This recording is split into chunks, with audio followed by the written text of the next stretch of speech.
Hello student of class 12 science. We are continuing the unit electrostatic for 12 science. Now the next class, in this particular class we are going to discuss the electric potential. Electric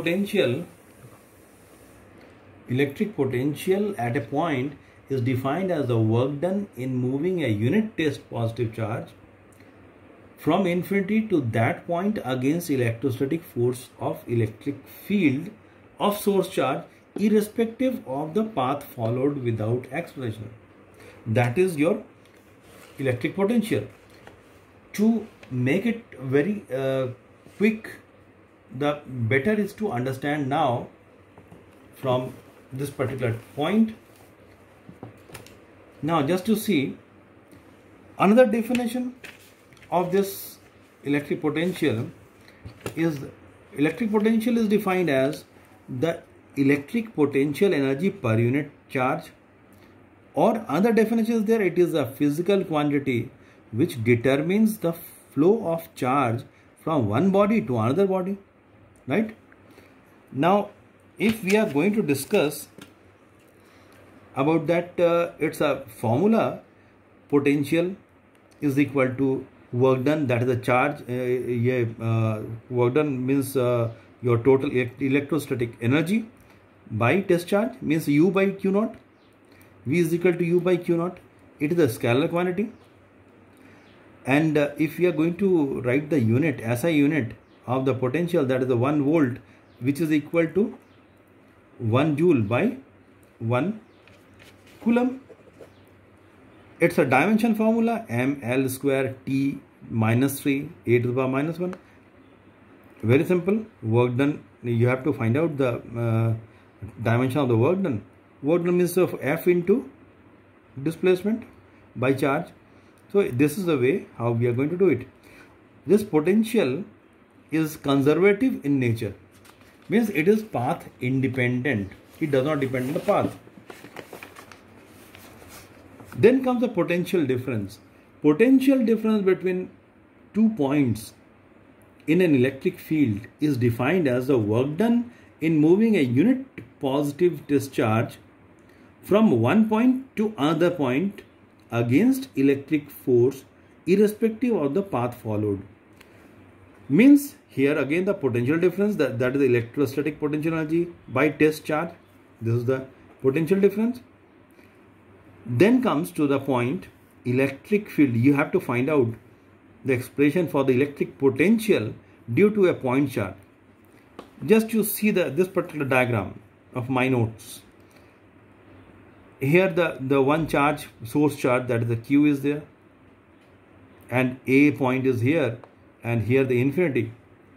Now say this one test charge, one unit test positive charge is here, and this distance is r, this is your x. Now say for example, if I am going to take this test charge from this point to this point, that is the dx distance, and definitely as this is a positive charge, this also the positive charge, here also the small test charge, that is we have taken the unit test positive charge plus 1, so the force of repulsion will be there. So repulsion, the force is acting in this way, and displacement is this way. So what is the force? Force is equal to kq into 1 by x square. That is work done in displacing a unit test positive charge by dx distance, right? Now come on to the point dw is equal to f dot dx, that we know. Work done we have to find out. F dx cos 180, that is the cos 180 is minus 1, minus f dx.